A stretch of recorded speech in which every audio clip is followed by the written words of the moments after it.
I had always thought intimacy was the quiet glue that held our marriage together. Small gestures, gentle touches, whispered words, these were the moments I treasured most.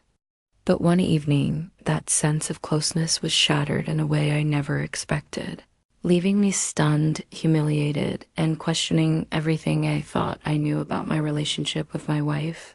An OOR dot, it was a Friday night, and we were at a mutual friend's dinner party. The room was filled with laughter, clinking glasses, and the hum of casual conversation.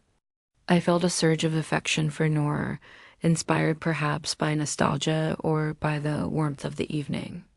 I reached for her hand, smiling, leaning in as I attempted to kiss a simple, loving gesture meant to convey closeness and affection. Her reaction was immediate and unexpected. "Stop," she said sharply, pulling away. Her tone was firm, tinged with irritation, and her eyes darted around the room. "You're embarrassing me." "I don't want to look." Taken, for a moment I froze, unable to process the words. Embarrassing her? Don't want to look taken? I had imagined that marriage brought shared pride and mutual affection, not public shame at a simple expression of love. I glanced around, seeing the subtle glances of others, sensing the tension, but the sting came primarily from her words, not the imagined judgment of strangers. I asked her quietly, trying to understand. "What do you mean?" "We're married. Why would this embarrass you?" She laughed nervously, a sound meant to diffuse tension, but only deepening my sense of betrayal. I just, I don't want people to think I'm clingy or that you're constantly doting on me.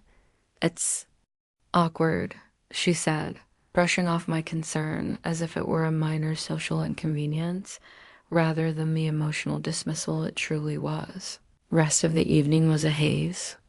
I felt a mixture of confusion, hurt, and simmering anger.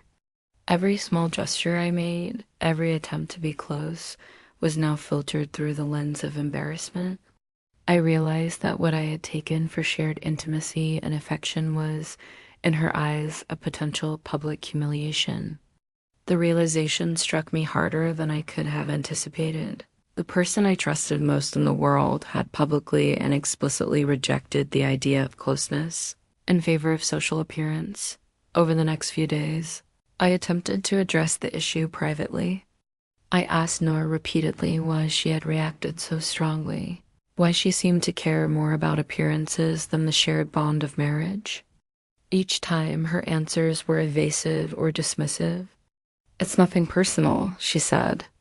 "I just don't like being seen in public like that," but I could feel the layers beneath an unwillingness to prioritize our relationship over social perception, a subtle but profound betrayal of the trust and emotional intimacy I had expected. I started noticing other signs. Moments when affection was met with annoyance, casual touches rebuffed, shared glances avoided in public. The pattern was undeniable. She valued how she was perceived more than how she connected with me. The betrayal was subtle, social, and psychological, but it was real. My attempts at closeness were consistently filtered through her. Concern for appearances rather than shared emotion.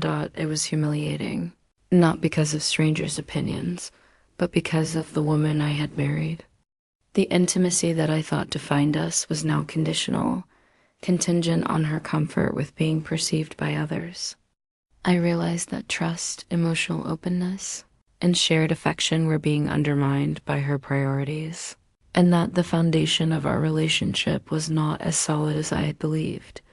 I decided to take a step back, not in anger, but to protect myself emotionally. I began observing patterns, documenting interactions, and reflecting on what I had tolerated versus what I deserved. The betrayal was not dramatic in a cinematic sense. It didn't involve lies, cheating, or overt deceit, but it was no less significant. Emotional dismissal, public embarrassment, and prioritization of social appearance over shared intimacy were forms of betrayal in their own right. Weeks passed, and I began to address it more directly. I insisted on honest conversations about boundaries, expectations, and mutual respect. I explained that marriage is not about appearances, but about partnership, trust, and emotional closeness. I challenged her on why she would allow societal perception to dictate her willingness to share intimacy with me. Each conversation was tense, sometimes awkward, but necessary. She reacted with defensiveness, claiming I was overreacting, being too sensitive, or misinterpreting her intentions. But I remained firm. Emotional intimacy is foundational. Public embarrassment should never outweigh the bond between partners. Her insistence on social perception over shared closeness revealed a lack of alignment and priorities, a betrayal not of actions but of commitment and trust. Eventually, the reality became undeniable.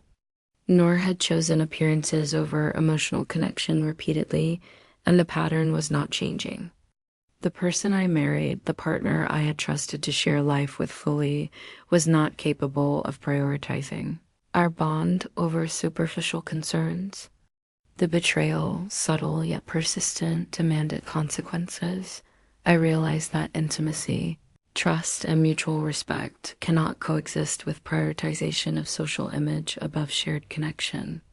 The betrayal was a turning point, a moment where I had to decide whether to accept the imbalance or to assert my boundaries and seek clarity about the future of the marriage. I chose the latter. The experience left me with profound lessons about trust, emotional honesty, and the hidden forms of betrayal that often go unnoticed. It is possible for someone to betray not through dramatic acts, but through consistent prioritization of appearances, avoidance of shared vulnerability, and dismissal of emotional closeness. Over time, I focused on rebuilding self-respect, understanding the dynamics at play, and protecting my emotional well-being. Noor's reaction, her words at the party, remained a defining moment, a clear illustration of priorities and values. The betrayal was not only emotional but social, rooted in the choice to value perception over intimacy. Ultimately, the situation forced me to confront the reality of our relationship. Public embarrassment at a simple act of affection was a symptom of deeper misalignment in priorities and values. Addressing it required honesty, reflection, and firm boundaries. Emotional betrayal, even when subtle, is real and consequential. Looking back, I understand that trust and intimacy are fragile, and that prioritization of social perception over shared emotional connection is a form of betrayal that undermines the foundation of marriage. By recognizing it, asserting boundaries, and seeking clarity, I reclaimed agency over my emotional life and the standards I require in a partnership. The memory of that moment, the sharp words at the party, the humiliation, and the subtle dismissal remains vivid. It serves as a reminder that betrayal is not always loud, dramatic, or easily labeled. Sometimes it is quiet, social, and insidious, revealed in small gestures and words that chip away at trust. Recognizing it, confronting it, and asserting boundaries is essential to preserving self-respect and emotional integrity in the face of betrayal.